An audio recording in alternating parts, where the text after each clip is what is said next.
Hello दोस्तों, कैसे हैं आप सभी। आशा है आप सभी बहुत अच्छे होंगे। तो आज हम स्टार्ट करने वाले हैं एक नए सब्जेक्ट को, जो कि होगा हमारा स्ट्रेंथ ऑफ मटेरियल। ठीक है, सोम को हम पढ़ने वाले हैं अब। और इससे पहले अगर हम बात करें तो इससे पहले हमने बीएमसी, ठीक है, ट्रांसपोर्टेशन इंजीनियरिंग और आरसीसी, इन 3 सब्जेक्ट्स को हम कंप्लीट कर चुके हैं अपने इस लास्ट 90 डेज़ क्रैश कोर्स में, जो कि एसएससी जेईई 2024 के लिए टारगेटेड है। ठीक है, और इसके साथ साथ अगर आप किसी अदर स्टेट जेईई एग्जाम्स की भी प्रिपरेशन कर रहे हैं तो उसके लिए भी ये बहुत इफेक्टिव होने वाला है। तो इसमें हमने बीएमसी, ट्रांसपोर्टेशन इंजीनियरिंग और आरसीसी, इन 3 सब्जेक्ट्स को कंप्लीट कर लिया है। और अब हम स्ट्रेंथ ऑफ मटेरियल स्टार्ट करने वाले हैं। और इसके साथ साथ हम सोम के साथ साथ हम सीटी भी पढ़ रहे हैं 10 मिनट शो के सीरीज़ में। ठीक है, क्योंकि सीटी एक छोटा सब्जेक्ट है तो उसे हम 10 मिनट के शो में जो है कंप्लीट कर लेंगे। तो सोम और सीटी को जो है हम फिलहाल स्टार्ट कर रहे हैं। और अगर बात करें सोम की, तो फिर आज जो है हम सोम में क्या पढ़ेंगे, तो सोम में आज हम जो है इंट्रोडक्शन वाला पार्ट पढ़ेंगे।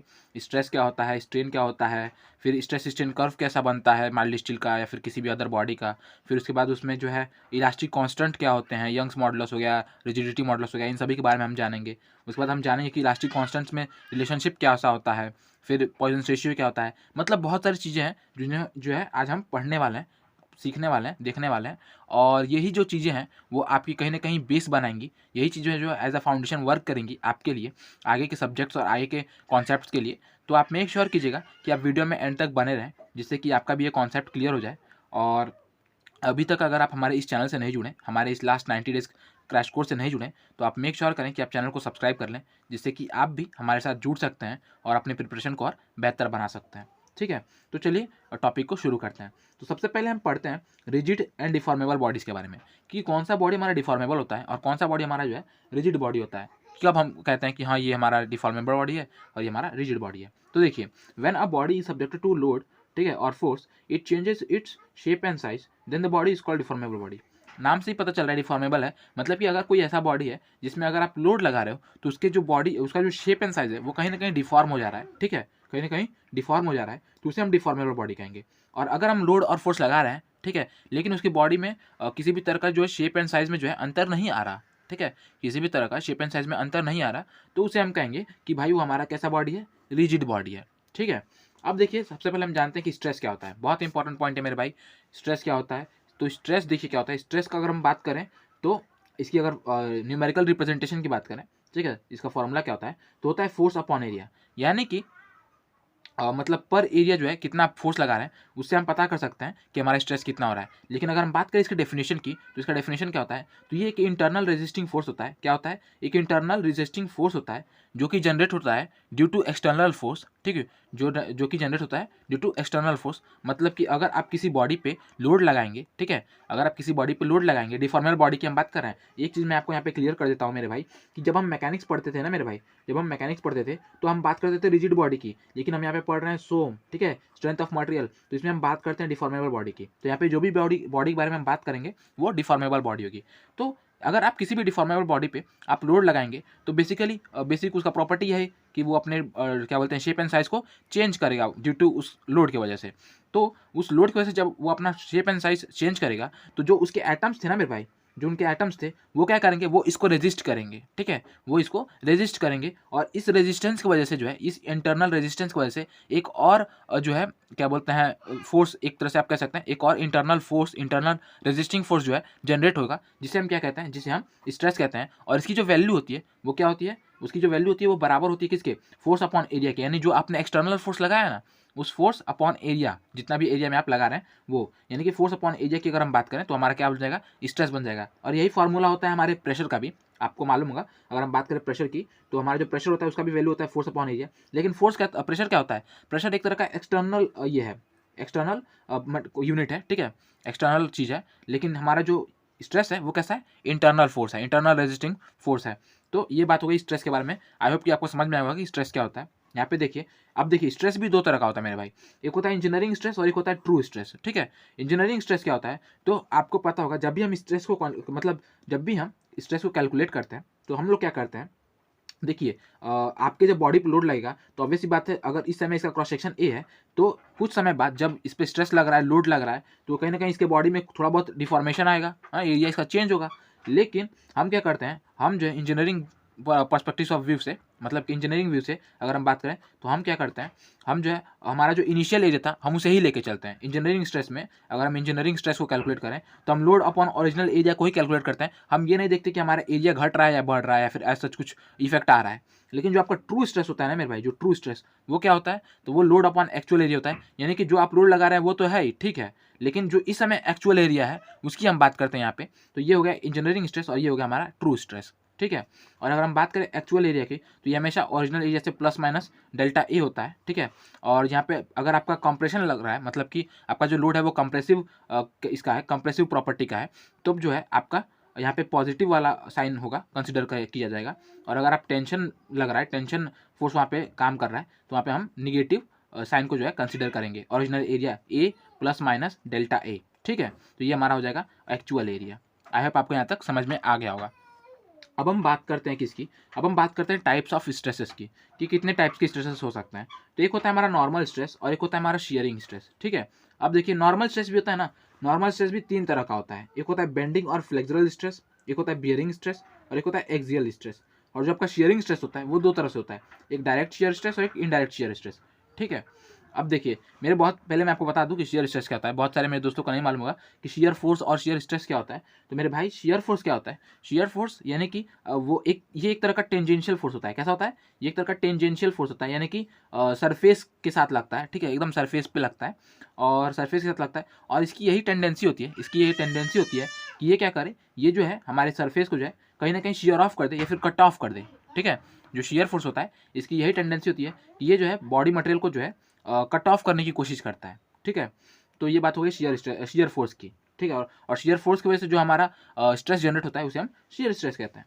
तो नॉर्मल स्ट्रेस 3 तरह के होते हैं, बेंडिंग और flexural stress, bearing stress, axial stress. और शियरिंग स्ट्रेस कितने तरह के होते हैं, 2 तरह के होते हैं, डायरेक्ट शियर स्ट्रेस और इनडायरेक्ट शियर स्ट्रेस। जो आपका बेंडिंग और फ्लेक्सुरल स्ट्रेस होता है ना मेरे भाई, अगर हम बात करें पर्टिकुलर हर एक स्ट्रेसेस के बारे में, तो जो आपका बेंडिंग या फ्लेक्सुरल स्ट्रेस होता है वो कब आता है, तो जब आपकी बॉडी को हम बेंड या फिर फ्लेक्चर के लिए सब्जेक्ट करते हैं। जब आपकी ये मान लीजिए बीम है, ठीक है, अगर बीम पे आप यहाँ पे लोड लगा रहे हैं तो उसमें कहीं ना कहीं ऐसे करके डिफॉर्मेशन आना है, तो ये क्या हो रहा है, फ्लेक्चर हो रहा है, बेंड हो रहा है। तो जब आप जो है अपनी बॉडी को बेंडिंग के लिए सब्जेक्ट करेंगे, ठीक है, फ्लेक्चर कंडीशन के लिए सब्जेक्ट करेंगे, तब क्या होता है, तब जो है जो हमारा अपर मतलब जो हमारा क्या बोलते हैं ऊपर का साइड होता है, वहाँ पे कंप्रेसिव जोन जो है जनरेट होता है। जो आपका नीचे का बॉटम साइड होता है उसे वहाँ पे टेंसाइल जोन जनरेट होता है, ठीक है। तो इन्हीं स्ट्रेसेस को जो है हम लोग क्या कहते हैं, फ्लेक्चरल स्ट्रेस कहते हैं। यहाँ पे मैंने आपको बता भी रखा है, देखिए, ठीक है। So body subjected to flexure और bending compression and bending tension stresses are produced, ठीक है। और जो ऊपर होता है वो बेंडिंग कंप्रेशन होता है और जो नीचे होता है वो बेंडिंग टेंशन होता है। इसके बारे में हम और बेहतर तरीके से बात करने वाले हैं अगले चैप्टर्स में, कुछ चैप्टर्स के बाद। तो आप बने रहिएगा जिससे कि आपको जो है ये चीज़ें और अच्छी तरह से समझ में आएंगी। अभी इंट्रोडक्शन है तो एज पार्ट आप बस समझते चलिए, ठीक है। अब हम बात करते हैं बियरिंग स्ट्रेस के बारे में। तो जब 2 तरह के डिफरेंट मटेरियल्स, ठीक है, 2 डिफरेंट मटेरियल के बीच में अगर आप कंप्रेशन लगा रहे हैं, जैसे कि ये पेंसिल है और ये जो मेरा मतलब उंगली है, इनके बीच में अगर हम कंप्रेसिव फोर्स लगाएंगे, ठीक है, तो इसके बीच में जो स्ट्रेस जनरेट होगा उसे हम कहेंगे बियरिंग स्ट्रेस। ऐसा क्यों, क्योंकि 2 मटेरियल्स के बीच में जब आप स्ट्रेस को जनरेट करेंगे, कंप्रेसिव फोर्स लगाएंगे, तो जो है वो कहीं ना कहीं बियरिंग क्या बोलते हैं फेनोमेना एक अकर होता है, ठीक है। तो उसे हम बियरिंग स्ट्रेस कहते हैं, ठीक है। इसके बाद हम बात करते हैं एक्सियल स्ट्रेस की। एक्सियल स्ट्रेस मतलब जब आप जो है अपने बॉडी पे जो भी लोड्स लगा रहे हैं वो कैसा लगा रहे हैं, वो लॉन्गिट्यूडनल डायरेक्शन में लगा रहे हैं, ठीक है। वो कैसा लगा रहे हैं, जैसे ये बीम है, ठीक है, या फिर कोई भी बॉडी है, उस पर आप लोड इस तरह से लगा रहे हैं कि इसका लॉन्गिट्यूडनल डायरेक्शन है और लोड भी इसी में एकदम लग रहा है, ठीक है, इसी पे सब्जेक्टेड हो रहा है। तो इसे हम कहते हैं एक्सियल स्ट्रेस, ठीक है, एक्सिस पे लग रहा है, लॉन्गिट्यूडनल एक्सिस पे लग रहा है। अब हम बात करें शियर स्ट्रेस की, तो जो डायरेक्ट शियर फोर्स की वजह से जो शियर स्ट्रेस जनरेट होगा उसे हम कहेंगे डायरेक्ट शियर स्ट्रेस। और जो है टॉर्जन की वजह से या फिर अदर फोर्सेस की वजह से जो है हमारा जो शियर स्ट्रेस जनरेट होता है उसे हम इनडायरेक्ट शियर स्ट्रेस कहते हैं, ठीक है। आई होप आपको यहाँ तक समझ में आ गया।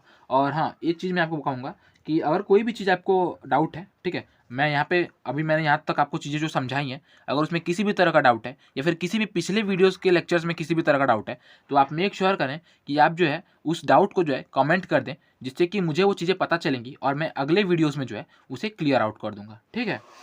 तो अब हम बात करते हैं अगले पॉइंट की, जो कि है इक्वालिटी ऑफ शियर स्ट्रेस, ठीक है। तो यहाँ पे हम क्या करेंगे, यहाँ पे हम पढ़ेंगे कि जो shear stress on adjacent and perpendicular faces of an element are equal in magnitude and they have direction such that the stress points toward the intersection of line.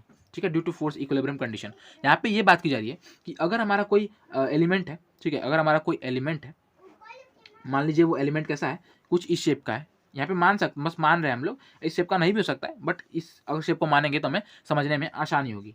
तो अगर ये इस तरह का शेप का है, ठीक है, इस तरह की शेप का है, कुछ क्यूबिकल शेप का है, तो यहाँ पे जो आपके शियर स्ट्रेसेस लगेंगे ना मेरे भाई, जो शियर स्ट्रेसेस लगेंगी वो क्या होगी, वो जो है मतलब परपेंडिकुलर एडजेसेंट फेसेस पे जो शियर स्ट्रेस लगेंगी, देखिए ये फेस और ये फेस एडजेसेंट है, ये फेस और ये फेस एडजेसेंट है, ठीक है। तो ये जो फेसेस होंगे ना, इन पे जो आपका फोर्स लगेगा, शियर फोर्स, वो किस तरह से लगेगा, तो वो देखिए वो जो है हमेशा इंटरसेक्शन लाइन के तरफ लगेगा। देखिए ये इंटरसेक्शन लाइन की तरफ लग रहा है, ये भी इंटरसेक्शन लाइन की तरफ लग रहा है, और इनकी जो मैग्नीट्यूड होगी वो हमेशा क्या होगी, बराबर होगी, ताकि जो ये जो हमारा क्या बोलते हैं एलिमेंट है वो किस में बना रहा है, वो इक्विलिब्रियम कंडीशन में बना रहा है, ठीक है। तो आप आई होप कि आपको ये चीज़ भी समझ में आई होगी क्या।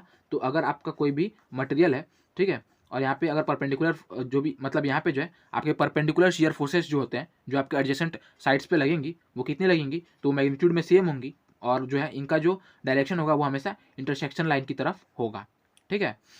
और आपके अब आप सोच रहे हैं कि यहाँ पे इसका जो डायरेक्शन है वो कहाँ पे अपोजिट तो है नहीं, ठीक है, मैग्नीट्यूड तो सेम है, चलिए मान लिया मैग्नीट्यूड सेम है, लेकिन और डायरेक्शन जो है इंटरसेक्शन की तरफ है, तो ये फोर्स जो है, ये वाला जो फोर्स है शियर फोर्स, वो काउंटर कर रहा है किसको, इस फोर्स को, और ये वाला जो शियर फोर्स है वो काउंटर कर रहा है इस वाले शियर फोर्स को, ठीक है। तो ये चीज़ है, आगे चल के हम शियर फोर्स को और बेहतर तरीके से पढ़ेंगे। और यहाँ पे देखिए stresses are not vector quantity, एक और चीज़ बात हो रही है यहाँ पे, हम स्ट्रेसेस की डायरेक्शन के बारे में बात करते हैं, और साथ ही साथ हम जो है उसके क्वांटिटी के बारे में भी, यानी मैग्नीट्यूड के बारे में भी हम बात करते हैं। बट जो हमारा स्ट्रेस है वो किसी तरह का वेक्टर क्वांटिटी नहीं होता है, ये टेंसर क्वांटिटी होता है। कैसा क्वांटिटी होता है, टेंसर क्वांटिटी होता है। और जो हमारा स्ट्रेस है वो सेकंड ऑर्डर टेंशन होता है। सेकंड ऑर्डर टेंशन मतलब इसके आगे बताया गया मैंने कि डायरेक्शन हैज़ 3 डायमेंशन। यहाँ पे जो है हमारा जो स्ट्रेस है उसके 3 डायमेंशन हो सकते हैं, मतलब 3 डायरेक्शन में जो है वो वर्क कर सकता है। तो अगर ये हमारा सेकंड ऑर्डर का टेंशन है ना मेरे भाई, अगर ये सेकंड ऑर्डर का टेंशन है तो ये जितने डायमेंशन पे वर्क करता है उतना हम पावर लगा देंगे, यानी 3 पे पावर 2, ठीक है। तो यहाँ पे हमें जो टोटल डायमेंशन मिलेगा स्ट्रेस का वो कितना मिलेगा, 9, यानी कि हमारा जो एक मतलब जो हमारा स्ट्रेस है वो टोटल 3 डायरेक्शन में, 3 डायमेंशन में जो है वर्क कर सकता है। यहाँ पे देख सकते हैं आप, ये जो एक जैसे आप देखिए ये हो गया, ये हो गया, ये हो गया, ठीक है, ये 3 डायमेंशन हो गया हमारे। इन 3 डायमेंशन में क्या होगा, एक ये जो डायमेंशन है, एक ये डायमेंशन है और ये एक डायमेंशन है, इन हर डायमेंशन में जो है हमारा 3 स्ट्रेस जनरेट हो सकता है, एक नॉर्मल स्ट्रेस और 2 टेंजेंशियल स्ट्रेस, ठीक है। यहाँ पे बताया गया है, देखिए तीन तीन जो नॉर्मल स्ट्रेस होंगे, नॉर्मल स्ट्रेस के कंपोनेंट होंगे वो कितने होंगे, वो 3 होंगे, और जो हमारा जो शियर स्ट्रेस का कंपोनेंट होगा वो कितना होगा, वो 6 होगा, ठीक है। तो 6 3 कितना हो गया आपका, 9 हो गया। तो ये बात कर ली हमने इसके बारे में। अब हम बात करते हैं अलाउएबल स्ट्रेस की, यानी कि हम किसी बॉडी में कितना स्ट्रेस अलाउ करते हैं। तो उसकी अगर बात करें तो yield stress upon factor of safety, यानी जितने यील्ड स्ट्रेस क्या होता है, तो यील्ड स्ट्रेस मतलब वो स्ट्रेस होता है जिस पे जो है आपका बॉडी जो है वो फेल कर रहा है। तो yield stress upon factor of safety अगर हम लगा दें, मतलब यील्ड स्ट्रेस को हम फैक्टर ऑफ सेफ्टी से ये कर दें, डिवाइड कर दें, तो जो हमें वैल्यू मिलेगा उतना ही हम अलाउ करेंगे स्ट्रेस को अपने बॉडी में अकर होने के लिए, ठीक है। फैक्टर ऑफ सेफ्टी क्या होता है मैंने बता रखा है अपने पिछले वीडियोस में, तो मैं कहूँगा कि आपको यहाँ पे बता के मतलब बच्चों का टाइम वेस्ट नहीं करना ही बेहतर होगा, लेकिन फिर भी बता देता हूँ चलिए। तो फैक्टर ऑफ सेफ्टी क्या होता है, तो ये एक तरह का फैक्टर होता है जिसे हम अप्लाई करते हैं, जिसके थ्रू जो है हम किसी भी बॉडी के जो स्ट्रेंथ होता है, जो किसी भी बॉडी का स्ट्रेंथ होता है उसे हम सेफ्टी को नज़र रखते हुए जो है कुछ वैल्यू घटा देते हैं, ठीक है। इसकी हेल्प से जो है हम जो हमारा जो क्या बोलते हैं अल्टीमेट स्ट्रेस है, या फिर जो भी हमारा स्ट्रेंथ है किसी भी बॉडी का, उसे हम थोड़ा सा कम मान लेते हैं, थोड़ा सा घटा देते हैं, जिसके थ्रू जो है हम सेफ्टी पर्पज़ में और बेहतर हो जाते हैं, ठीक है। और मार्जिन ऑफ सेफ्टी की अगर बात करें तो कहाँ मतलब कि सेफ्टी में हम कितना मार्जिन दे रहे हैं, तो ऑब्वियसली फैक्टर ऑफ सेफ्टी -1 कर देंगे तो हमें मार्जिन ऑफ सेफ्टी मिल जाएगा, यानी कि हम कितना और मार्जिन दे रहे हैं। तो 1 देखिए फैक्टर ऑफ सेफ्टी मान लीजिए आपने कितना लिया है, 1.5 लिया है, ठीक है, 1.5 लिया फैक्टर ऑफ सेफ्टी, मतलब कि आपने जो है स्ट्रेंथ को 1.5 गुने से डिवाइड कर दिया है। तो यहाँ पे आपने मार्जिन कितना दिया है, तो यहाँ पे ऑलरेडी अगर आप यहाँ पे फैक्टर ऑफ सेफ्टी नहीं भी लगाते तो यहाँ पे ऑलरेडी 1 होता ना, होता तो वो तो हम मानते हैं कि 1 होता है, ठीक है भाई, 1 होगा ही ना। तो 1 अगर उस 1 को हम यहाँ से घटा दें, इस फैक्टर ऑफ सेफ्टी से घटा दें, तो मतलब कि हमारा कितना मिलेगा 0.5, यानी कि इतना मार्जिन हम यहाँ पे ले रहे हैं, ठीक है, इतना एक्स्ट्रा ले रहे हैं, मार्जिन ले रहे हैं। अब हम बात करते हैं स्ट्रेन के बारे में कि हमारा स्ट्रेन क्या होता है। तो स्ट्रेन का बहुत सिंपल सा एक डेफिनेशन है, डिफॉर्मेशन पर यूनिट लेंथ, यानी पर यूनिट लेंथ जो है कितना हमारा डिफॉर्मेशन आ रहा है उसे ही हम क्या कहते हैं, स्ट्रेन कहते हैं। इसको हम एप्सिलॉन से दिखाते हैं, किससे दिखाते हैं, एप्सिलॉन से, और इसका जो वैल्यू होता है वो डेल्टा L/L, ये जो इसका न्यूमेरिकल ये है, न्यूमेरिकल रिप्रेजेंटेशन है, इसका किसी तरह का यूनिट नहीं होता, ये डायमेंशनलेस ये है, डायमेंशनलेस क्या बोलते हैं क्वांटिटी है, कह सकते हैं डायमेंशनलेस क्वांटिटी है, और ये जो है एक्सटेंसोमीटर के द्वारा जो है नापा जा सकता है। ठीक है, ये जो है एक्सटेंसोमीटर के द्वारा जो है नापा जा सकता है। ऑब्वियसली एक्सटेंसोमीटर मतलब एक्सटेंशन माप सकते हैं इससे हम। तो epsilon is equal to delta L by L. और जो हमारा टोटल एप्सिलॉन होता है, मतलब अगर कोई क्या बोलते हैं बॉडी है, ठीक है, 3D बॉडी है, हम 3D उसमें कंसीडर कर रहे हैं, तो उसमें जो टोटल स्ट्रेन आएगा वो कितना आएगा, तो epsilon x plus epsilon Y plus epsilon z, यानी कि तीनों डायरेक्शन के अगर जितने भी स्ट्रेन आए हैं उसे हम सम कर दें तो हमें टोटल वॉल्यूमेट्रिक स्ट्रेन मिल जाएगा। ठीक है, यहाँ पे देखिए हम बात करते हैं स्ट्रेस स्ट्रेन कर्व की, यानी कि माइल्ड स्ट्रेन का जो माइल्ड स्ट्रेन का जो स्ट्रेस स्ट्रेन कर्व बनता है, सबसे पहले हम उसके बारे में जानेंगे। तो ये जो है आपका वाई एक्सिस है और ये जो है आपका एक्स एक्सिस है। वाई एक्सिस पे हम यहाँ पे स्ट्रेस दिखा रहे हैं और एक्स एक्सिस पे यहाँ पे हम स्ट्रेन दिखा रहे हैं। ठीक है, और यहाँ पे देखिए ये कुछ कर्व जो है वो इस तरह से बन रहा है, देखिए ओ ए से जा रहा है, फिर बी, फिर सी, फिर डी, ये सब ऐसे करके कुछ आपका कर्व बन रहा है। सॉरी, अब हम देखते हैं कि यहाँ पे हमारा जो ए बी सी डी जो मैंने यहाँ पे प्लॉट किया है वो चीज़ है क्या। ठीक है, वैसे तो आपने पढ़ रखा होगा क्योंकि ऑब्वियसली इंजीनियरिंग की है तो मालूम ही होगा, लेकिन फिर भी यहाँ पे हम थोड़ा सा और डीपली पढ़ेंगे, उसको और डीपली जानेंगे। तो देखिए यहाँ पे ए बी सी डी ये सब है क्या, अगर हम बात करें तो ये जो हमारा ए है ना मेरे भाई, ये जो हमारा ए है वो क्या है, वो लिमिट ऑफ प्रोपोर्शनलिटी है। क्या है, लिमिट ऑफ प्रोपोर्शनलिटी, यानी कि ये जो हमारा ए पॉइंट है ना, यहाँ तक जो हमारा स्ट्रेस है वो डायरेक्टली प्रोपोर्शनल है स्ट्रेन के, यानी कि अगर हम स्ट्रेस को बढ़ाएंगे तो हमारा स्ट्रेन जो है बढ़ेगा, और यहाँ तक जो है हमारा हुक्स लॉ भी क्या होता है, फॉलो होता है। उसके बाद हम अगर बात करें बी पॉइंट की, तो बी पॉइंट है हमारा इलास्टिक लिमिट, यानी कि बी पॉइंट तक, यानी इस पॉइंट तक जो है, वैसे ए और बी बहुत पास होते हैं बट यहाँ पे क्योंकि हमें पढ़ना है तो मैंने मतलब थोड़ा थोड़ा दूर बनाया है जिससे हमें अच्छे से दिख सके। और ये जो बी पॉइंट है वो इलास्टिक लिमिट को रिप्रेजेंट करता है, और इसका मतलब यही होता है कि इस लिमिट तक, यानी इस पॉइंट तक जो है, अगर हम किसी भी बॉडी पे, यानी कि यहाँ पे बेसिकली माइल्ड स्टील की बात की जा रही है, तो अगर हम माइल्ड स्टील पे इस पॉइंट तक अगर हम माइल्ड स्टील पे क्या करें, लोड लगाएं, और लोड लगाने के बाद अगर उसमें कुछ डिफॉर्मेशन आ रहा है, तो डिफॉर्मेशन आने के बाद अगर हम चाहें उस लोड को छोड़ दें, ठीक है, डिफॉर्मेशन आने के बाद हम जो है उस लोड को छोड़ दें, तो वो बॉडी क्या करती है, वो फिर से अपने साइज़ को रीगेन कर लेती है। मतलब जैसे आपने मान लीजिए कोई रबर है, ठीक है, रबर है, आपने उसको ऐसे ताना, ठीक है, तान दिया तो उसके बाद फिर आप जब उस मतलब लोड लगाया आपने तो डिफॉर्मेशन आ गया, फिर आप जब लोड को छोड़ देंगे तो फिर से अपने पहले वाले शेप में आ जाएगी। ठीक है, तो ये जो है इस प्रॉपर्टी को हम क्या कहते हैं, इस प्रॉपर्टी को हम इलास्टिसिटी कहते हैं। और ये जो लिमिट है, ये मतलब बी पॉइंट है, ये दिखा रहा है कि यहाँ तक अगर आप लोड लगाएंगे, यहाँ तक अगर आप जाएंगे तो आपकी जो बॉडी है वो फिर से अपने शेप को ले सकती है, लेकिन अगर इसके आगे मतलब इसके आगे गए आप, तो इसके आगे आपका बॉडी क्या हो जाएगा, प्लास्टिक हो जाएगा। आपकी बॉडी में जो आप चेंजेस करेंगे वो हमेशा के लिए हो जाएंगे, परमानेंट चेंजेस आने लगेंगे। तो ये बात हो गई पॉइंट बी की। अब हम बात करते हैं पॉइंट सी की और पॉइंट डी की।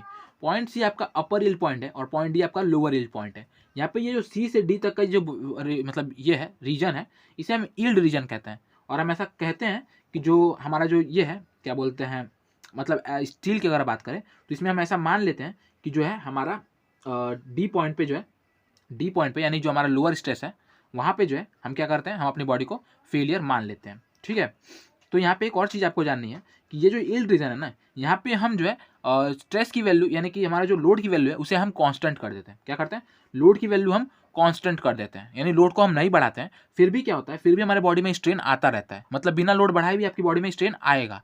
तो इसे हम क्या कहते हैं, इसे ही हम यील्डिंग कहते हैं। इस फेनामेना को ही हम यील्डिंग कहते हैं, और ये जिस रीजन में होता है उसे हम यील्डिंग रीजन कहते हैं, जो कि सी से डी के बीच में आपको दिख रहा होगा। उसके बाद हमारा देखिए डी के बाद हमारा ई जो पॉइंट है वो क्या है, वो है अल्टीमेट स्ट्रेस पॉइंट, यानी कि यहाँ पे जो है हमारे बॉडी का जो सबसे मैक्सिमम पॉइंट है जहाँ तक वो स्ट्रेस को झेल सकता है, वो पॉइंट हमें मिल रहा है ई पे। इसके बाद देखिए, इसके बाद क्या हो रहा है, इसके बाद एफ पॉइंट है जो कि हमारा फ्रैक्चर पॉइंट है। अब हमने जान लिया कि A B C D F क्या है हमारे। इसमें देखिए कुछ कुछ रीजन्स हैं जिनके बारे में भी हमें जानना है, जैसे कि ओ ए हमारा क्या है, इलास्टिक रीजन है, मैंने आपको बता दिया। सी डी क्या है, यील्डिंग रीजन है, मैंने आपको बता दिया। डी ई क्या है, तो ये है स्ट्रेन हार्डनिंग रीजन। ठीक है, यानी डी से ई के बाद अब देखिए मेरे भाई, क्योंकि डी तक जो है, क्योंकि डी तक आपके बॉडी में बहुत डिफॉर्मेशन आ गया, जैसा कि मैंने आपको बताया बिना लोड लगाए भी स्ट्रेन आता है, तो बॉडी में बहुत डिफॉर्मेशन आया। डिफॉर्मेशन आने की वजह से कहीं ना कहीं जो है जो भी हमारे पार्टिकल्स थे, ठीक है, जो भी हमारे पार्टिकल्स थे वो उनमें जो है वो बहुत पास आ गए, और उनमें जो है फिर से स्ट्रेंथ गेन होने लगा, फिर से हार्डनिंग होने लगी। ठीक है, फिर से हार्डनिंग होने लगी, क्यों, ड्यू टू स्ट्रेन। ठीक है, हार्डनिंग होने लगी ड्यू टू स्ट्रेन, तो इसे ही हम स्ट्रेन हार्डनिंग कहते हैं। और स्ट्रेन हार्डनिंग जो हमारे डी से ई पॉइंट तक होती है, जिससे कि हमें हमारा मैक्सिमम क्या बोलते हैं, अल्टीमेट स्ट्रेस पॉइंट मिलता है। और जो हमारा ई एफ पॉइंट है ना मेरे भाई, जो हमारा ई एफ पॉइंट है वो है हमारा नेकिंग रीजन। ठीक है, वो है हमारा नेकिंग रीजन, यानी कि अल्टीमेट स्ट्रेस देने के बाद हमारा जो स्टील है उसमें क्या होने लगता है, उसमें जो है नेकिंग बने लगता है, यानी कि कुछ आप देखेंगे जो क्रॉस सेक्शन है वो किस इस तरह से सडनली जो है मतलब कम होने लगता है, और फिर यहीं से जो है आपका फेल कर जाता है। ठीक है, तो ये बात की हमने। इसके बाद जैसा मैंने आपको बताया लोअर यील्ड पॉइंट पे ही हम लोग क्या करते हैं, यील्ड स्ट्रेंथ को मेजर करते हैं। हाँ ठीक है। इसके बाद देखिए cup cone failure occurs at 45 degree with the tensile load in ductile material. जैसा मैंने आपको बताया जो ये जो नेकिंग रीजन बनता है ना मेरे भाई, जो नेकिंग रीजन बन रहा है ऐसे, बाद मैंने जैसे आपको बताया ये जो नेकिंग रीजन बन रहा है वो जो है बेसिकली इसका जो एंगल होता है वो कितना होता है 45 डिग्री होता है, जिसे हम कप कोन फेलियर कहते हैं। इसके बाद हम देखते हैं stress strain curve for other materials की अगर हम बात करें तो हमने बात कर ली माइल्ड स्टील के लिए। तो जो है एनी यहाँ पे कुछ पॉइंट्स को आप पहले जान लीजिए। तो वो क्या है, any type of steel, mild हो गया या फिर HYSD हो गया या फिर TMT हो गया, किसी भी तरह का स्टील है तो जो उसका इलास्टिक मॉडुलस होता है ना मेरे भाई, जो यंग्स मॉडुलस होता है वो सेम होता है। और कितना होता है तो 2 × 10⁵ न्यूटन पर mm²। तो ये होता है वैल्यू किसी भी स्ट्रेस स्ट्रेन किसी भी क्या बोलते हैं स्टील के यंग्स मॉडुलस की वैल्यू। अब देखिए as yield strength increases ductile fails, यानी कि जैसे जैसे हमारा यील्ड स्ट्रेस बढ़ता है, यील्ड स्ट्रेंथ बढ़ता है, जैसे जैसे हमारा यील्ड स्ट्रेंथ बढ़ता है हमारा डक्टिलिटी क्या होता है, कम होता है। और जो एल्यूमिना का इलास्टिसिटी होता है वो कितना होता है, वो स्टील के 1/3 होता है। ये एक कॉमन सा रिलेशनशिप है क्या बोलते हैं एल्यूमिनियम और स्टील में, जिसे आपको याद रखना है।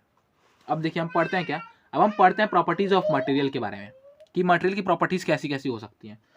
तो यहाँ पे हम बहुत सारे इंपॉर्टेंट पॉइंट्स को पढ़ेंगे अभी, ठीक है।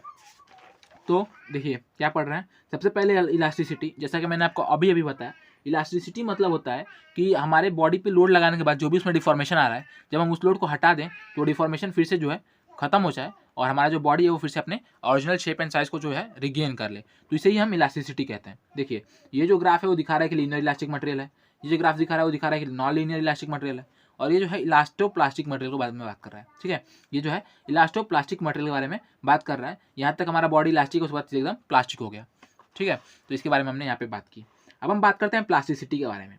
तो प्लास्टिसिटी हमारा क्या होता है, तो ये वो प्रॉपर्टी होता है जिसके थ्रू जो है हम बॉडी को permanent shape and size provide कर सकते हैं, परमानेंट डिफॉर्मेशन प्रोवाइड कर सकते हैं। और ये कब होता है, तो ये हमारे इलास्टिक लिमिट के बाद होता है। यानी इलास्टिक लिमिट के बाद जो है हमारा जो रीजन होता है उसे हम कहते हैं प्लास्टिक रीजन, या फिर आप कह सकते हैं कि वहाँ पे जो आपकी मटेरियल है वो कैसी हो जाती है, प्लास्टिक हो जाती है, उसमें प्लास्टिसिटी आ जाती है, उसी में उसके शेप एंड साइज को हम क्या कर सकते हैं, चेंज कर सकते हैं। इसके बाद हम बात करते हैं क्रीप की।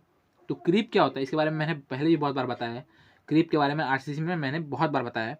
इसके साथ साथ मैंने अभी फिलहाल की जो CT की ये आई थी 10 मिनट शो वाली सीरीज़ थी, मतलब वीडियो थी, उसमें भी हमने जो है क्रीप के बारे में बताया है। तो आई होप कि आपको अभी तक पता चल गया होगा कि जब हम किसी भी बॉडी पे बहुत लंबे समय के लिए डेड लोड लगाते हैं तो उसमें जो है एक डिफॉर्मेशन होने लगता है जिसे हम क्रीप कहते हैं। इस फेनोमेनन को ही हम क्रीप कहते हैं। अब हम बात करते हैं रिलैक्सेशन की कि हमारा रिलैक्सेशन क्या होता है। तो जब जब हम अपने स्टील को टेंजाइल के लिए मतलब टेंजाइल लोड से सब्जेक्टेड करते हैं, टेंजाइल लोड लगाते हैं, तो काफ़ी लंबे समय तक टेंजाइल लोड लगने की वजह से उसमें क्या होता है, उसमें जो है परमानेंट डिफॉर्मेशन आने लगता है, ठीक है। और इस परमानेंट डिफॉर्मेशन की वजह से मेरे भाई क्या होता है, स्ट्रेस में कमी आ जाती है, ठीक है। परमानेंट डिफॉर्मेशन की वजह से क्या होती है, हमारे स्ट्रेस में जो है कुछ ना कुछ कमी आ जाती है, जिसे हम क्या कहते हैं, जिसे हम रिलैक्सेशन कहते हैं, ठीक है। इसके बाद हम बात करते हैं मलिएबिलिटी की। इसके बारे में आपने बचपन में भी बहुत पढ़ा होगा। मलिएबिलिटी मतलब कि किसी मटेरियल को हैमरिंग करके, ठीक है, हैमरिंग करके यानी हथौड़े से पीट के चपटा कर देना। अगर कोई मटेरियल अगर किसी मटेरियल को आप क्या कर रहे हैं, आप हैमर से पीट के चपटा कर पा रहे हैं, शीट्स में बदल पा रहे हैं, शीट्स बना पा रहे हैं उसके, तो उसे ही हम मलिएबिलिटी प्रॉपर्टी कहते हैं। Property of material which allow them to deform into sheets. इसके बाद अगला प्रॉपर्टी है डक्टिलिटी। बहुत बात की है इसके बारे में भी कि कोई मटेरियल का ऐसा प्रॉपर्टी जिसके थ्रू जो है हम उसे वायर्स में जो है ये कर सकते हैं, वायर्स में मतलब फॉर्म कर सकते हैं। प्रॉपर्टी टू इलोंगेट, ठीक है। डक्टिलिटी क्या दिखाता है, property to elongate. Generally in ductile material post elastic strain is greater than 5%, ठीक है। जो आपका डक्टाइल मटेरियल होते हैं उसमें जो आपका पोस्ट इलास्टिक स्ट्रेन होता है, यानी कि इलास्टिक मतलब पोस्ट इलास्टिक स्ट्रेन मतलब कि इलास्टिक क्या बोलते हैं, इलास्टिक लिमिट के बाद जो है आपका कितना स्ट्रेन आ सकता है, तो उसे वो कितना होता है, वो होता है 5% से ज़्यादा, यानी 5% से ज़्यादा ही आता है। इसके बाद हम बात करते हैं अगले पॉइंट की, अगले प्रॉपर्टी की, जो है फटीग। फटीग क्या होता है, तो fatigue is a deterioration of material due to repetitive alternate loading. यानी कि अगर आप किसी बॉडी पे रिपीटेटिवली अल्टरनेट लोडिंग लगा रहे हैं, यानी कि बार बार जो है एक बार कंप्रेसिव, एक बार टेंजाइल, एक बार कंप्रेसिव, एक बार टेंजाइल, ऐसा करके रिपीट कर रहे हैं, तो जो है उस बॉडी का जो है अपने आप डिटोरिएशन होने लगता है, उसकी स्ट्रेंथ जो है अपने आप घटने लगती है, वो कहीं ना कहीं फेलियर की तरफ जाने लगती है। और इसे ही हम क्या कहते हैं, इसे ही हम फटीग कहते हैं। Fatigue failures occurs if total strain energy is greater then toughness. और ये जो बॉडी है वो कब फेल कर जाती है, तो वो तब फेल कर जाती है जब जो है आपकी बॉडी की जो टफनेस है उससे ज़्यादा हो जाए, मतलब फटीग फेलियर की वजह से जो टोटल स्ट्रेन आया है, जो टोटल स्ट्रेन एनर्जी आई है वो जो है ज़्यादा हो जाए, किससे, टफनेस से, तो जो है हमारा बॉडी जो है वो फेल कर जाता है। फटीग के बारे में क्या पढ़ा हमने कि अल्टरनेट लोडिंग कर रहे हैं हम लोग रिपीटेटिवली, ठीक है, मतलब बार बार रिपीट करके हम लोग अल्टरनेटली लोडिंग कर रहे हैं, जिसकी वजह से क्या हो रहा है हमारी बॉडी में जो है क्या बोलते हैं डिटोरिएशन हो रहा है, ठीक है, मतलब कि उसकी जो स्ट्रेंथ है वो कहीं ना कहीं घट रही है, और इसी वजह से जो हमारा जो है बॉडी कहीं ना कहीं फेल कर जाता है, उसकी जो एंड्योरेंस लिमिट है वो कम हो जाती है। अब हम बात करते हैं एंड्योरेंस लिमिट की, ठीक है, अब हम बात कर रहे हैं एंड्योरेंस लिमिट की। ये क्या होता है, तो stress level below which large number of stress cycle can not produce fatigue failure, यानी ये वो लिमिट है, ये वो क्या बोलते हैं पॉइंट है जिसके नीचे, ठीक है, जिसके नीचे हम अच्छा खासा अगर मतलब लार्ज नंबर ऑफ फटीग भी लगा रहे हैं, large number of stress cycle भी कर रहे हैं अल्टरनेटली, और मतलब ये कर रहे हैं लोडिंग भी कर रहे हैं, तो भी जो है उसमें फेलियर नहीं आता। इस लिमिट को हम क्या कहते हैं, एंड्योरेंस लिमिट कहते हैं, यानी stress level below which even large number of stress cycle can not produce fatigue failure, तो इसे ही हम क्या कहते हैं, एंड्योरेंस लिमिट कहते हैं। और इसकी जो वैल्यू होती है वो कितनी होती है, वो होती है हाफ इंटू अल्टीमेट स्ट्रेंथ, यानी जो हमारा अल्टीमेट स्ट्रेंथ है उसको हम हाफ कर लेते हैं, तो जो हमारा है एंड्योरेंस लिमिट मिल जाता है। इसके बाद हम बात करते हैं ब्रिटलनेस के बारे में, ठीक है, कि ब्रिटलनेस क्या होता है हमारा। तो ब्रिटलनेस क्या होता है, तो ये एक प्रॉपर्टी होती है जो आप कह सकते हैं कि डक्टिलिटी की जो है अपोजिट प्रॉपर्टी होती है। और इसमें बेसिकली क्या होता है, जब भी हम किसी भी मटेरियल पे, अगर कोई मटेरियल ब्रिटल है, ठीक है, अगर कोई मटेरियल ब्रिटल है तो इसका मतलब कि अगर आप उस पर लोडिंग लगाएंगे, मतलब उस पर अगर आप लोडिंग लगाएंगे तो वो बिना ये किए, मतलब बिना डिफॉर्मेशन लिए, बहुत या डिफॉर्मेशन बिना लिए, फिर बहुत कम डिफॉर्मेशन दिए, बहुत नेग्लेजिबल डिफॉर्मेशन देके सडनली फेल हो जाए, उसे ही हम ब्रिटल कहते हैं, ठीक है। Generally in brittle material there are sudden failures without any elastic और प्लास्टिक डिफॉर्मेशन, किसी भी तरह का डिफॉर्मेशन बहुत नेग्लेजिबल होता है, नहीं होता है। और ये जो है अगर बात करें तो ऑर्डिनरी जो ग्लास होता है आपका, जो ऑर्डिनरी ग्लास जो हम घर में यूज़ करते हैं, वो जो है एक आइडियल ब्रिटल मटेरियल का जो है एग्जाम्पल है, ठीक है। इसी बात हम बात करते हैं रेजिलेंस के बारे में, ठीक है। तो रेजिलेंस क्या होता है, तो ये प्रॉपर्टी होती है, ये भी किसी मटेरियल की वो प्रॉपर्टी होती है या फिर एबिलिटी होती है जिसके थ्रू जो है उस बॉडी में आने वाले स्ट्रेन की वजह से वो बॉडी क्या करे, एनर्जी को एब्जॉर्ब करे, ठीक है, वो बॉडी क्या करे, एनर्जी को क्या बोलते हैं, एब्जॉर्ब करे। प्रॉपर्टी और ability of material to absorb energy when it is deformed elastically and then upon unloading to have this energy recovered, यानी कि जब आप किसी बॉडी पे, किसी बॉडी का वो प्रॉपर्टी जिसके थ्रू अगर उस पर आप इलास्टिकली डिफॉर्म कर रहे हैं, उसे अगर आप उसमें आप डिफॉर्मेशन ला रहे हैं, तो उस डिफॉर्मेशन की वजह से उसमें क्या हो, कुछ ना कुछ अमाउंट ऑफ एनर्जी जो है वो ऑब्जॉर्ब हो जाए, और जब आप उसे मतलब उस पर लोडिंग हटा दें, ठीक है, क्योंकि इलास्टिकली यहाँ पे बात हो रही है, तो जब आप उसको मतलब हटा देंगे अपनी लोडिंग को, तो वो बॉडी क्या करेगी, वो बॉडी जो है उस स्ट्रेन एनर्जी को जो है छोड़ देगी, मतलब कि क्या कहते हैं उसको, मतलब उसे जो है बॉडी को उस एनर्जी को जो है रिलीज़ कर देगी, ठीक है, उस एनर्जी को जो है रिलीज़ कर देगी और फिर से अपने शेप एंड साइज को जो है रिकवर कर लेगी। तो इसे ही हम रेजिलेंस कहते हैं, इस प्रॉपर्टी को। इसे आप स्प्रिंग एक्शन भी कहते हैं। जैसे स्प्रिंग होता है ना हमारा, हमने लोड लगाया, ठीक है, हमने लोड लगाया तो वो दब जाता है, उसमें डिफॉर्मेशन आता है, लेकिन वो क्या करता है, वो एनर्जी को एब्जॉर्ब कर लिया है कुछ, ठीक है, उस स्ट्रेन की वजह से वो क्या करता है, एनर्जी एब्जॉर्ब कर लेता है, और फिर जब हम लोडिंग हटाते हैं तो वो अचानक से कूदता है, उस जो एनर्जी जो उसके पास थी उसे वो रिलीज़ करता है। तो ये बात हो गई। इसके बाद देखिए, greater the resilience more desirable is the material for spring action, जैसा कि मैंने आपको बताया। Area under low deformation curve with in elastic limit is called resilience. और अगर हम बात करें कि रेजिलेंस होता कितना है हमारे किसी बॉडी का, तो यहाँ पे इलास्टिक लिमिट के नीचे, इलास्टिक लिमिट जो आपका स्ट्रेस स्ट्रेन कर्व बन रहा है, उसमें जो आपका इलास्टिक लिमिट वाला पॉइंट है, उसके अंडर में जितने भी एरिया आती है, अगर उसे हम कैलकुलेट कर लें तो हमें क्या मिल जाएगा, हमें जो है क्या बोलते हैं, ये मिल जाएगा। एक मिनट, यहाँ पे हम बात करें, थोड़ा सा मैं कंफ्यूज हो गया, कंफ्यूज नहीं, थोड़ा सा मतलब पॉइंट हट गया। यहाँ पे लोड डिफॉर्मेशन की बात करिए, ठीक है, अगर आप लोड डिफॉर्मेशन कर्व बनाएंगे, ठीक है, अगर आप लोड डिफॉर्मेशन कर्व बनाएंगे यानी लोड और डिफॉर्मेशन की, तब जो आपको एरिया मिलेगा इलास्टिक लिमिट के अंडर में, वो दिखाएगा रेजिलेंस को, ठीक है। और अगर आप बात करें स्ट्रेस स्ट्रेन कर्व की, मेरे भाई लोड डिफॉर्मेशन और स्ट्रेस स्ट्रेन में जो है अंतर होता है, ठीक है। तो ये जो अगर आप स्ट्रेस स्ट्रेन कर्व बनाएंगे तो इसके अंडर में जो आपका एरिया मिलेगा इलास्टिक लिमिट के अंडर में, उसे हम दिखाएंगे मॉडुलस ऑफ रेजिलेंस, ठीक है। तो यही पॉइंट मैं थोड़ा सा मतलब ये कर रहा था।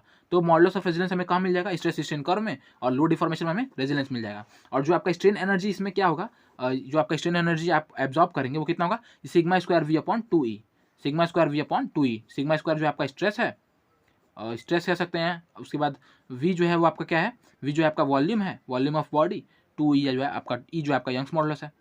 इसके बाद हम बात करते हैं टफनेस की, कि हमारा टफनेस क्या होता है, ठीक है। तो ये एक ऐसा एबिलिटी होता है जो कि रेजिस्ट करता है हमारे फ्रैक्चर को, या कि आप कह सकते हैं कि सडन लोडिंग को जो है, जो सडन लोडिंग होती है, जो सडन इम्पैक्ट्स होते हैं, उनको ये जो प्रॉपर्टी है वो रेजिस्ट करता है। टफनेस जो है सडन लोडिंग को रेजिस्ट करता है। और इसके लिए जो है हम बेंड टेस्ट का जो है मेजर, मतलब बेंड टेस्ट के अकॉर्डिंगली, बेंड टेस्ट के हेल्प से हम जो है टफनेस को फाइंड आउट कर सकते हैं। और इसके बाद अगर हम बात करें तो area under stress strain curve up to fracture is called as modulus of toughness. अगर हम बात करें मॉडुलस ऑफ टफनेस की, तो जो हमारा ये स्ट्रेस स्ट्रेन कर्व बन रहा है, मतलब फेलियर तक ये जो पॉइंट है, यहाँ तक जो भी हमारा एरिया बन रहा है यहाँ पे इस कर्व के अंडर में, वो क्या कहलाता है, वो हमारा मॉडुलस ऑफ टफनेस कहलाता है। ठीक है। इसके बाद और देखिए, जो 4P इम्पैक्ट टेस्ट होता है, उसे जो बहुत इकोनॉमिकल होता है, बहुत सही टेस्ट होता है, इसे हम यूज़ करते हैं हमारे टफनेस को फाइंड आउट करने के लिए। और इसके साथ साथ हम जो है आइजॉड टेस्टिंग मशीन को भी यूज़ करते हैं अपनी टफनेस निकालने के लिए। तो बहुत बार ऐसा ही पूछ लेते हैं कि बताइए 4P इम्पैक्ट टेस्ट, मतलब 4P टेस्ट हम कहाँ पे करते हैं, या फिर आइजॉड टेस्टिंग मशीन हम कहाँ पे यूज़ करते हैं। तो वहाँ पे आपको याद रखना है कि इसे जो है हम टफनेस फाइंड आउट करने के लिए यूज़ करते हैं। ठीक है। तो ये बात हो गई इसकी। अब हम बात करते हैं हार्डनेस के बारे में। ठीक है। अब हम बात करते हैं हार्डनेस के बारे में। तो हार्डनेस क्या होता है, तो it is an ability to resist penetration, scratch and abrasion. ठीक है। ये एक ऐसी प्रॉपर्टी होती है जिसके थ्रू जो है हमारा जो बॉडी है वो क्या करता है, वो स्क्रैचेस को, ठीक है, वो क्या करता है, वो स्क्रैचेस को या फिर जो आपका पेनिट्रेशन है उसे, या फिर जो एब्रेजन है उसे जो है रेजिस्ट करता है।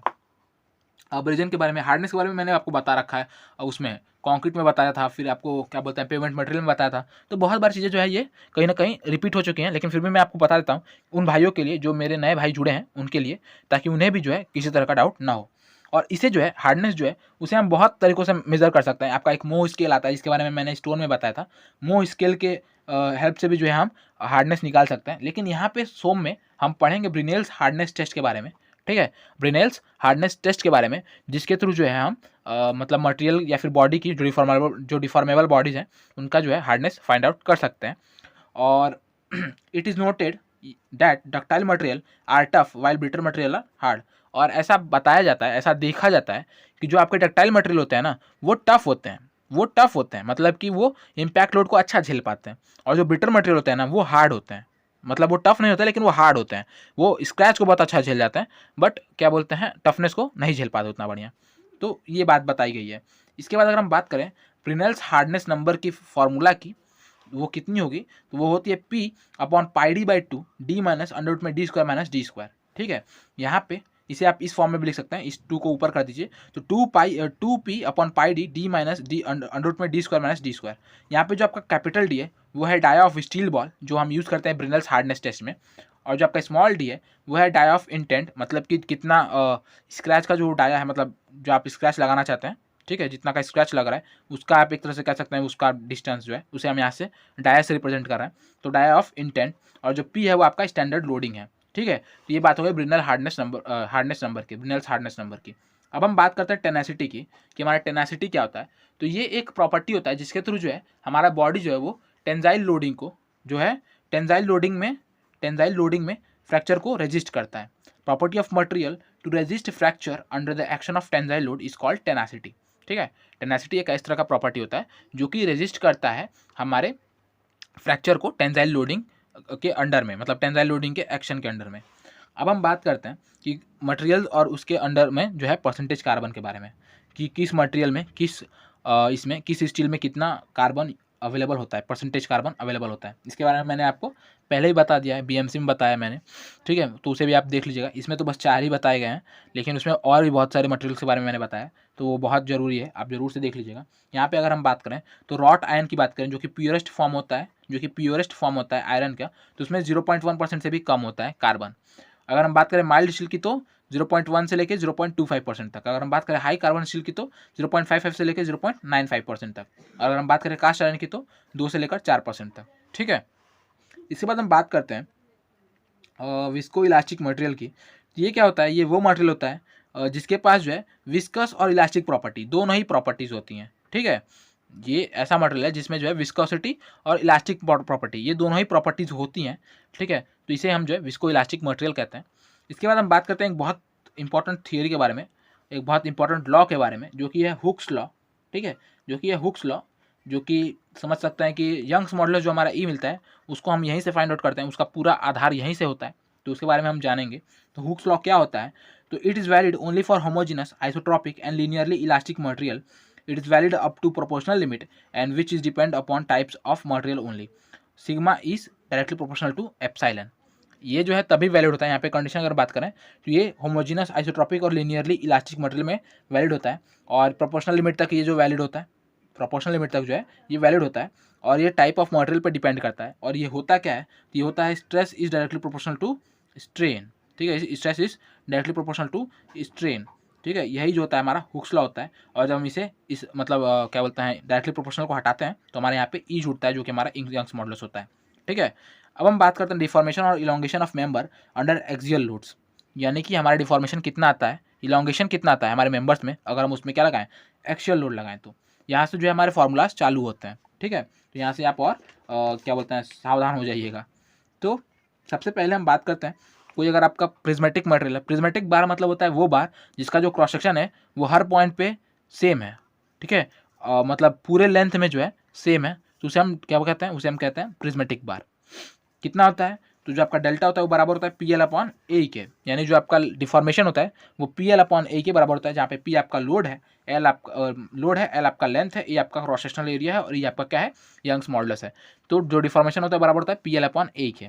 और ये देखिए अगर आपका यही बार जो है प्रिज्मेटिक ना होके कैसा हो जाए, कंपोजिट बार हो जाए, मतलब अलग अलग क्रॉस सेक्शन का हो जाए, तो अब जो है जो आपका डेल्टा होगा वो क्या होगा, इन सभी मतलब इन्हें हम क्या करेंगे, इन्हें हम पार्ट बाय पार्ट में डिवाइड कर लेंगे, क्या करेंगे पार्ट बाय पार्ट में डिवाइड कर लेंगे, और फिर जो है हर पार्ट का डेल्टा निकाल लेंगे और उसे जो है सबमेट कर लेंगे, सबमिशन बना लेंगे, कम्युलेट कर लेंगे, और कम्युलेटिव निकाल के हम टोटल डेल्टा को फाइंड आउट कर लेंगे। यहाँ पे देखिए क्या हो रहा है, यहाँ पे देखिए ये जो बार है वो प्रिज्मेटिक नहीं है, कंपोजिट है, यहाँ पे 3 सेक्शन में टूट रहा है, L1 L2 और L3 में, ठीक है। यहाँ पे हमने क्या किया, डेल्टा टोटल डेल्टा निकालने के लिए क्या किया, डेल्टा 1 डेल्टा 2 और डेल्टा 3 जो है फाइंड आउट कर लिया। डेल्टा 1 क्या हुआ, P L1 upon A1 E1 plus P L2 upon A2 E2 plus P L3 upon A3 E3। इस तरह से हम पूरा डेल्टा को यहाँ पे फाइंड आउट कर सकते हैं। इसके बाद हम बात करते हैं सेल्फ वेट के वजह से जो है कितना डिफॉर्मेशन आता है, ठीक है, किसी भी बार में सेल्फ वेट की वजह से कितना डिफॉर्मेशन आता है। अगर हम उसकी बात करें तो जो अगर आपका जो बार है वो कैसा है, अगर आपका बार जो है वो क्या बोलते हैं किस तरह का है, फ्रस्टम शेप का है थोड़ा सा, ठीक है, मतलब कि डायमीटर चेंज होते जा रहा है, ठीक है, ट्रेपेजॉइडल इस तरह का है। तो ये जो है अगर इसकी बात करें तो इसका डेल्टा कितना होगा, तो वो होगा 4 PL upon pi D1 D2 E, ठीक है, 4 PL upon pi D1 D2 E। ये जो है इसके थ्रू हम इस फॉर्मूला के थ्रू हम जो है इसके डिफॉर्मेशन को फाइंड आउट कर सकते हैं। अब अगला पॉइंट है in prismatic bar due to self weight. अगर प्रिज्मेटिक बार है और इसके सेल्फ वेट की वजह से, यहाँ पे हम लोड की बात कर रहे थे लेकिन यहाँ पे हम बात कर रहे हैं कि इसके खुद के वेट की वजह से कितना इसमें डिफॉर्मेशन आ रहा है, तो वो आ रहा है gamma L square upon 2E। कितना आ रहा है, gamma L square upon 2E। Gamma यहाँ पे क्या है, तो गामा है इसका यूनिट वेट, ठीक है, गामा है इसका यूनिट वेट, यानी कि यूनिट वेट कितना है वो into L square upon 2E। इसके थ्रू हम जो है डेल्टा को फाइंड आउट कर सकते हैं, ठीक है, डिफॉर्मेशन को फाइंड आउट कर सकते हैं, ठीक है, सेल्फ वेट की वजह से। तो ये फॉर्मूला बहुत याद है, बस याद कर लीजिए। इसके बाद हम बात करें अगर कोनिकल बार है तब आपका सेल्फ वेट की वजह से कितना इलोंगेशन आएगा, तो कितना आएगा, तो gamma L square upon 6E, कितना gamma L square upon 6E, जो कि 1/3 होता है प्रिज्मेटिक बार के। ऑब्वियसली आपने हाई स्कूल में भी जब पढ़ा होगा तो आपको टीचर्स ने बताया होगा कि कभी भी जो सिलेंड्रिकल बॉडी होता है वो, ठीक है, और जो कोनिकल बॉडी होता है वो, इनमें एक जो है रेशियो होता है वो क्या होता है, वो 1:3 का होता है, ठीक है, 1:3 का होता है। यानी कि अगर आपका सिलेंडर जो है वो 1 है तो कोनिकल आपका हमेशा कितना होगा, 1:3 का होगा, 1/3 का होगा, सॉरी 1/3 का होगा। तो ये रेशियो बनता है इसमें, तो वही चीज़ यहाँ पे भी हो रही है, 1/3 ऑफ प्रिज्मेटिक बार हो रहा है, ठीक है। इसके बाद सॉरी इसके बाद हम बात करते हैं कंपोजिट बार के बारे में कि कंपोजिट बार हमारा क्या मतलब क्या होता है।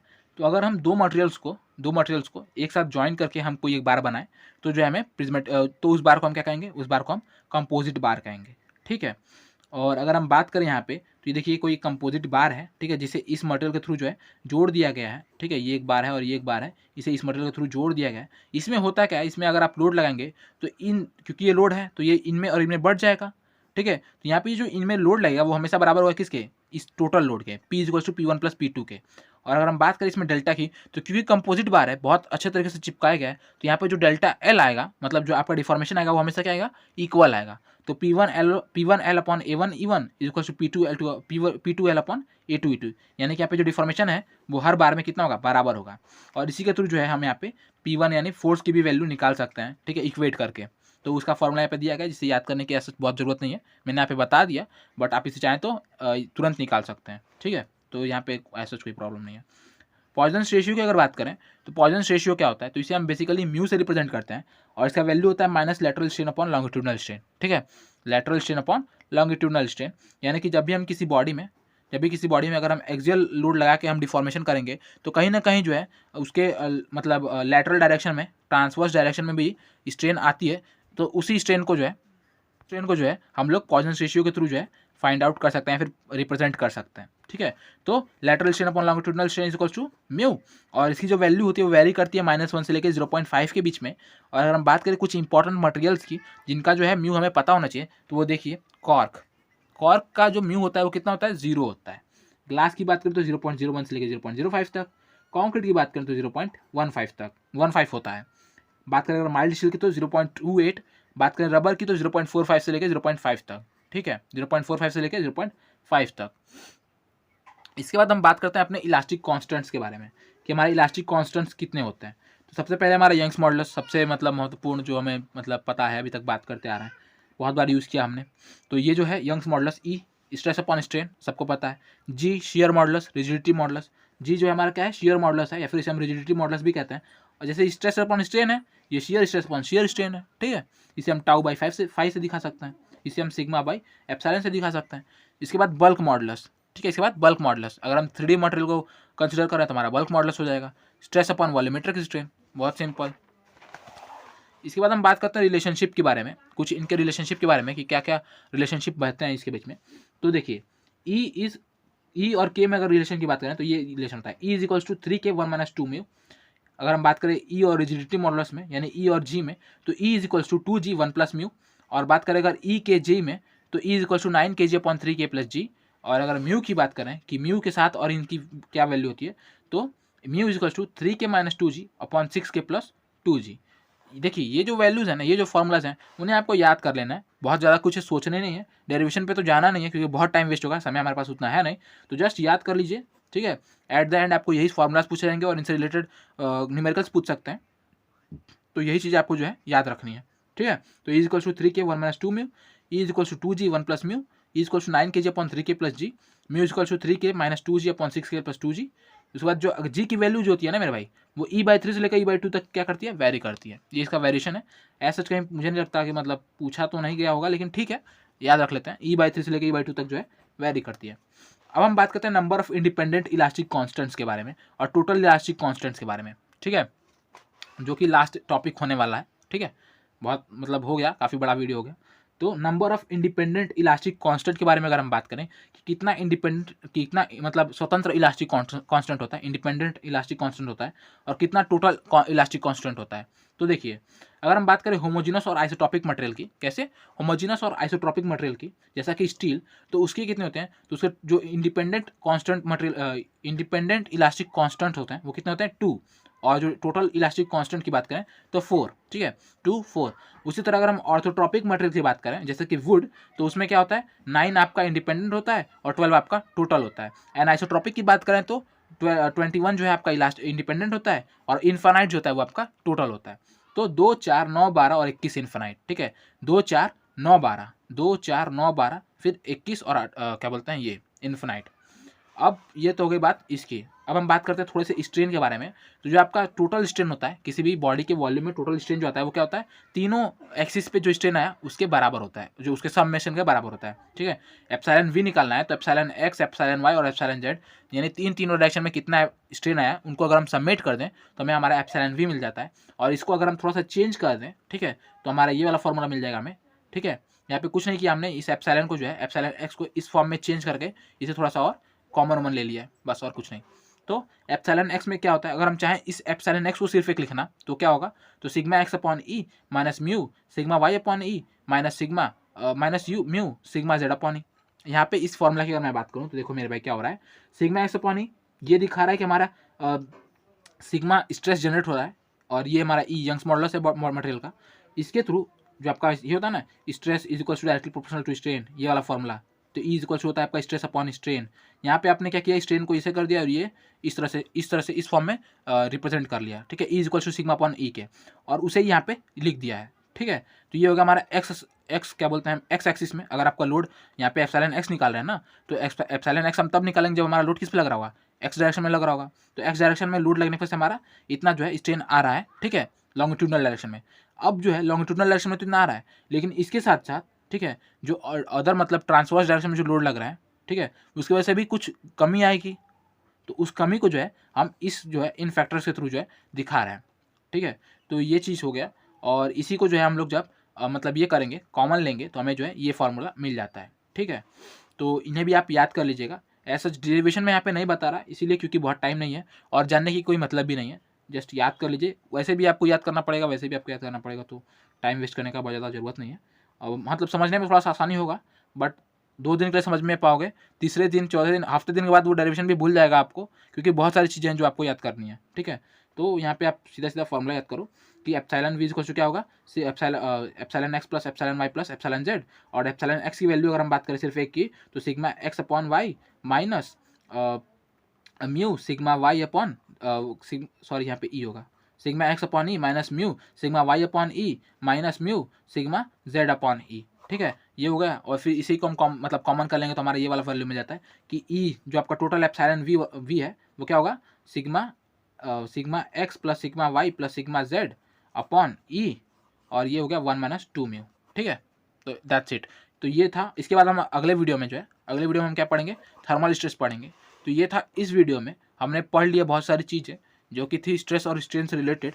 इसके बाद हम पढ़ेंगे थर्मल स्ट्रेसेस, और आई होप कि आपको ये सभी कॉन्सेप्ट समझ में आए होंगे। अगर कोई भी डाउट रह रहा है मेरे भाई, तो प्लीज़ आप मेक श्योर करें कि आप वीडियो के नीचे जो है कमेंट करें, जिससे कि मुझे पता चल सके और मैं अगले वीडियो में उसे काउंटर कर सकूँ, ठीक है। तो ये था इस वीडियो में। और अभी तक आपने जो है चैनल को सब्सक्राइब नहीं किया, क्रैश कोर्स से नहीं जुड़े, तो प्लीज़ क्रैश कोर्स से जुड़ जाइए, सब चैनल को सब्सक्राइब कर लीजिए, जिससे कि जो है आपको कहीं ना कहीं जो है बहुत बेनिफिट होगा आपके प्रिपरेशन में। और इसके थ्रू, इन वीडियोज़ के थ्रू आप अपने आप को रिवाइज भी कर सकते हो, मतलब जो भी आपके सब्जेक्ट्स हैं कंप्लीट हो चुके हैं तो आप रिविज़न भी कर सकते हो। और ये था इस वीडियो में।